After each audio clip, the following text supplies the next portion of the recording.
Hello everyone, this is Defense Politics Asia, and this is the summary for the day of 169.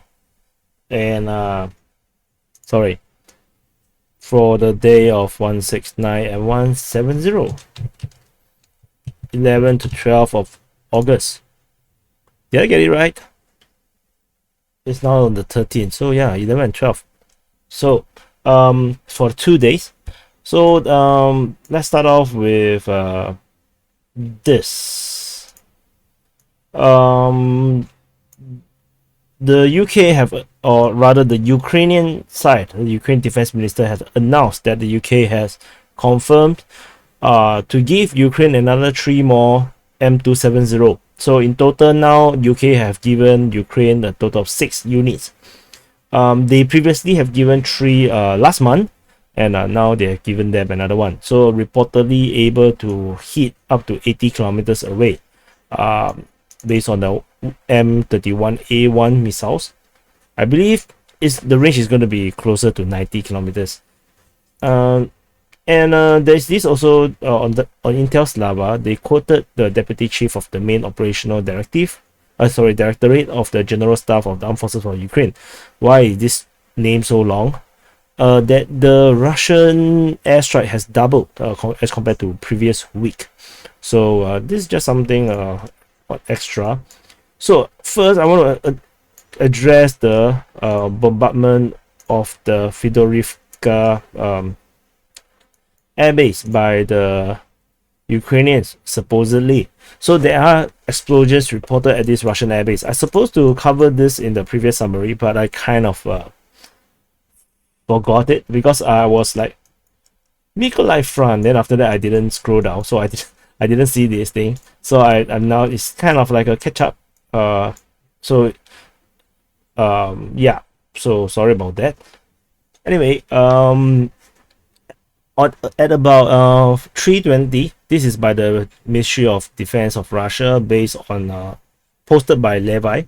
They said that on 3:20, the airfield Saki, near the settlement of Novofedorovka, which is actually here, Novofedorivka.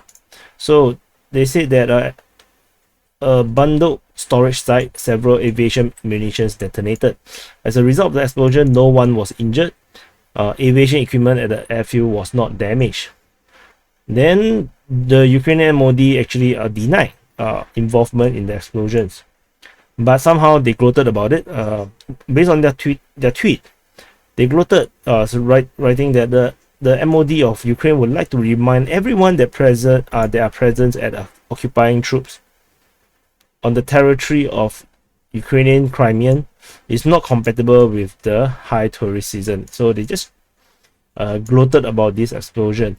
However, the statement or the claims that there is no aircraft getting destroyed is probably not accurate, because there are satellite images and showing that multiple of these locations is hit, and there's multiple destructions of aircraft. I believe it's around 7 to 9 aircraft that was destroyed.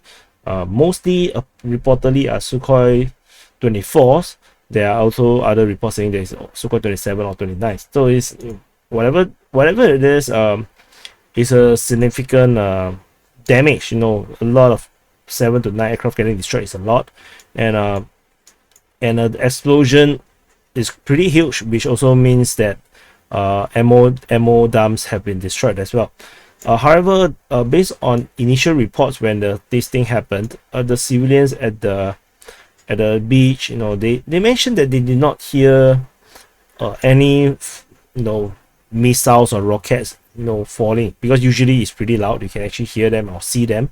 No one saw any shells dropping onto the airbase, and somehow the explosion just happened spontaneously, and it's unclear what is the circumstances. Could it be commando raids, like saboteurs, agents? It could be anything, or it could be just accident. But accident would be a bit weird, given how some of this explosion is on these locations. Or it could be actually some kind of a rocket or missile system that is very quiet, and they managed to hit the airbase without knowing, because the explosion, the burn marks are quite wide. I'm not sure if I'm able to pull up Intelslavia. So on Intelslavia, I saw the satellite image. Sorry for not preparing this, because I just thought that it might be interesting to show you guys the oh no, where is it? I should share it to the channel. My bad. Oh, I think I have overshot it. God. 404. Yeah, this is the one. So if you look at this entire area here, is pretty clearly hit. There's still some aircraft. If you base on the very clearer satellite images, you can still see some of the aircraft are still survived, especially to the edge. But all these ones here, are all destroyed. You can see it's all hit. And given the way how it was hit, it doesn't feel like it's a kind of sabotage, unless the commando is really that good that they are able to plant explosive on multiple planes, not detected, and then able to explode something very massive. And this black area is actually the burn mark. So these black areas are all the burning vegetation, so that's why it's all black. Somehow there's also something burning here and here and here, so the fire spread quite a bit. It's very unclear where is the main explosion that caused the big cloud, big smoke cloud. But this definitely doesn't look like some small accident. So so far no one really knows clearly exactly what is the cause of this explosion. So I supposed to talk about this in the previous summary. I just kind of missed it, so apologies for that. So this explosion was yeah, pretty bad. So so that apart, so moving on to what else do we have in open. Let's move on to the southern front. So at the southern front, all the way at Novokakhovka, there is still strikes against Novaya Kakhovka using HIMARS. Two of them were reportedly intercept, but of course we all know that they don't launch in twos against such a major target. Probably they will launch one full salvo of 6 at least, and if there is two launchers, probably 12. So hitting 2 is not a good news. That means 10 still hits their target. So this not sure how is the damage. I haven't seen any images coming out to show how much more is this hit since this happened. There is no military actions over here at the Mykolaiv front. The fighting here is no more, as I mentioned in the previous summary, that is likely to have failed. So I'm going to pull back the front line because we didn't do that the previous time. And of course, this on 9th of August, also no more. We no longer hear anything of it anymore. So that's all from the southern front. There's nothing on the Devotee Brid front, and there's nothing here over at the Kryvyi Rih front. Just some rumors. Remember, I think 2 summaries ago I talked about there's 2 platoons of tanks moving to Kryvyi Rih. I read previously, because I didn't mention in the last summary, that the pro-Russian source Ryber actually mentioned that this new reinforcement of tanks are all destroyed. So of course they have no proof. I don't know where they get the information from, but yeah, that's what they said. So that's that. Over here at the Zaporizhia area, it's not even the line yet. At the Enohoda area, so there is a Mi-24, or Mi-24, a Hind that was shot down over Nikopol. Nikopol is this city on the opposite side of Enohoda, and this is also reportedly where most of this artillery shelling onto the Zaporizhia nuclear power plant coming from. And this Hind is actually shot down by Russian fighters, which means that the Russian fighter jets are now operating around this region, probably to provide cover and protection over here at this Enoheda area, especially to protect the Zaporizhia nuclear power plant. Because of all this bombardment, maybe they are sending air support aircrafts, or whatever kind of weaponry to try to hunt all this artillery system that is shooting into Enoheda area. And however, Zaporizhia nuclear power plant is still shelled, and so according to the latest report from pro-Russian source Rybar, and the shelling has severely damaged the fire station, and several missiles flew into the storage area of tanks with spent nuclear fuel. Not sure how serious is this. From what I understood, I saw the local TV news in Singapore. There's talk about this at the at the UN. They are talking about this issue now. Of course, the Ukrainians are now accusing the Russians to be the one that is actually doing the shelling, which based on my own analysis, it doesn't make sense at all. It's definitely coming from the Ukrainian side, because the Russians need the nuclear power plant to power all this new territory that they have conquered. This nuclear power plant can power up a huge majority of this area here, so they need the nuclear power plant. Without it, they can't really generate electricity that is sufficient for such a huge territory. So however, this is the statement from President Zelensky on the shelling on Zaporizhia nuclear power plant.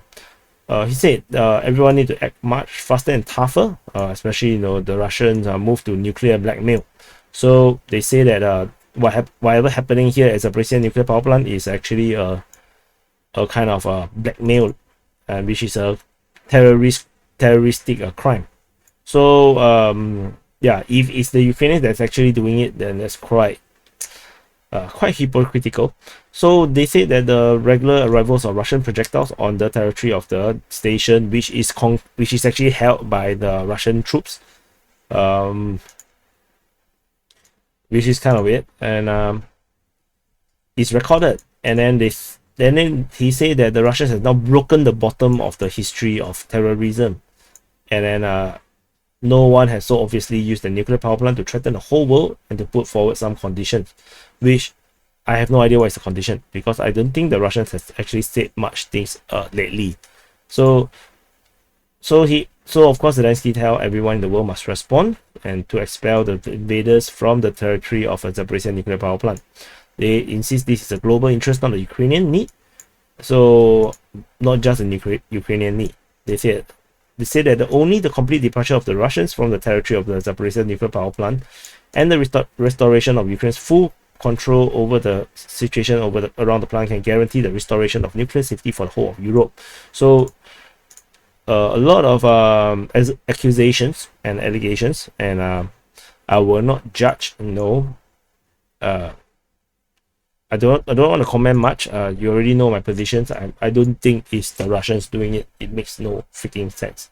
So moving on to the Zaporizhia line, we have nothing over at the Zaporizhia line. Very quiet, and the fighting reported at Vremivka as well as Velika Novoselka at the very end of the Zaporizhia line no longer exist.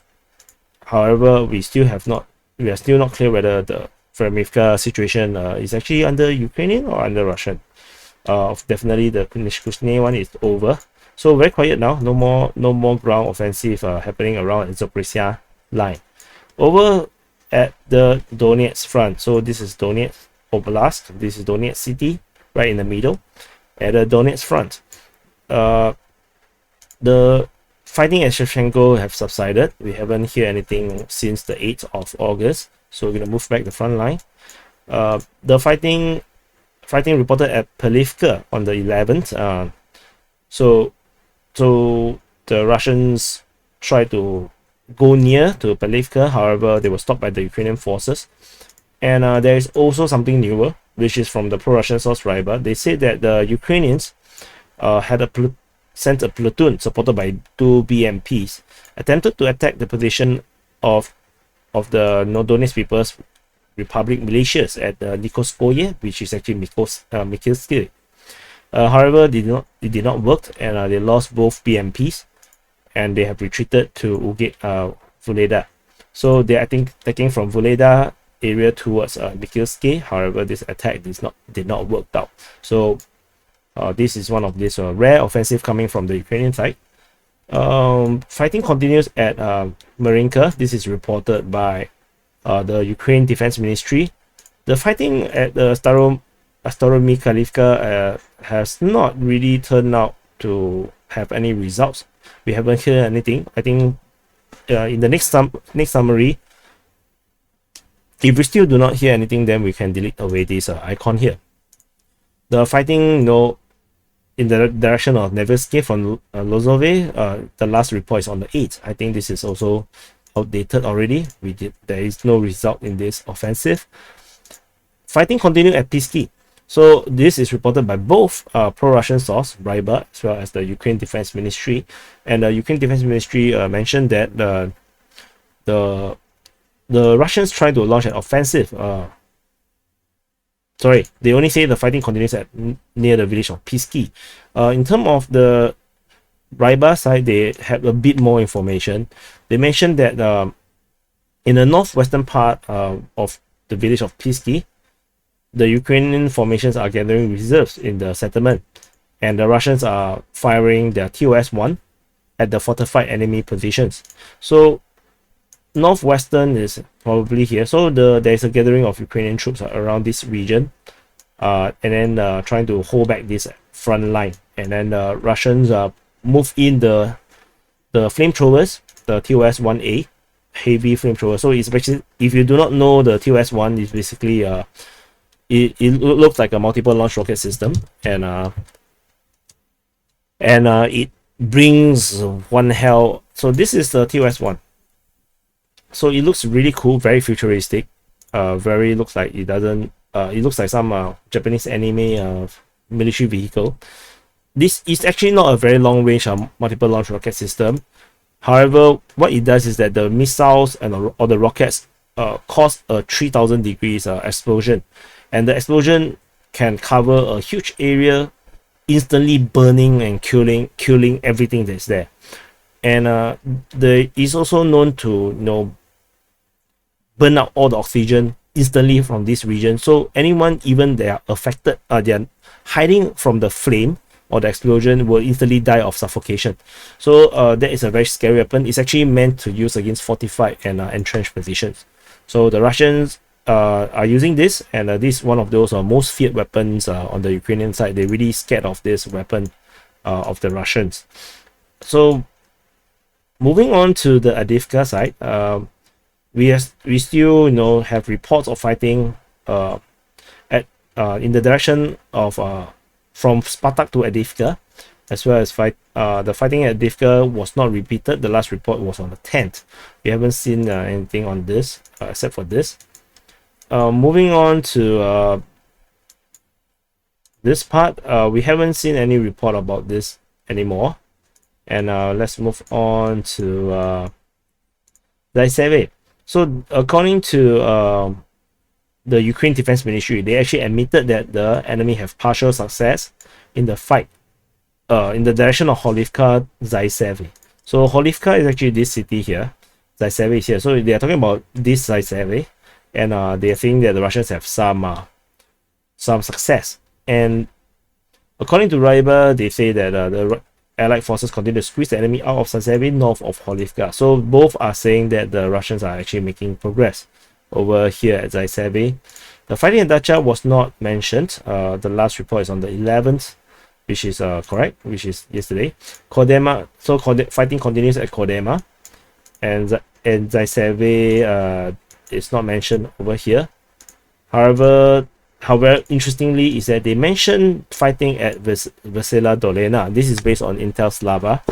Not sure where he got this. He reportedly get this information from the general staff from the Ukrainian armed forces. They mentioned that the Russian army is conducting offensive battle in the direction of Veselaya Dolena, which is actually Vesela Dolena. How do they get here? Did the attack come from the northern to the east, or actually from Zaiseve? Could this attack actually means that Zaiseve has been fallen? Actually not sure.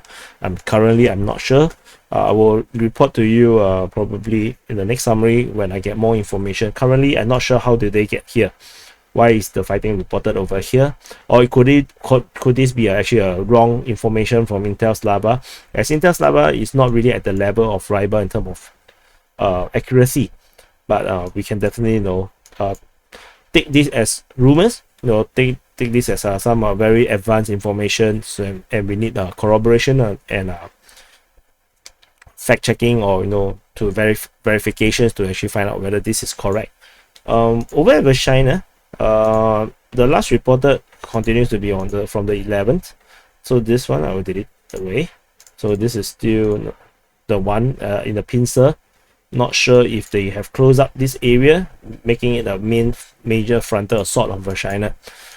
Moving up north to Bakhmut.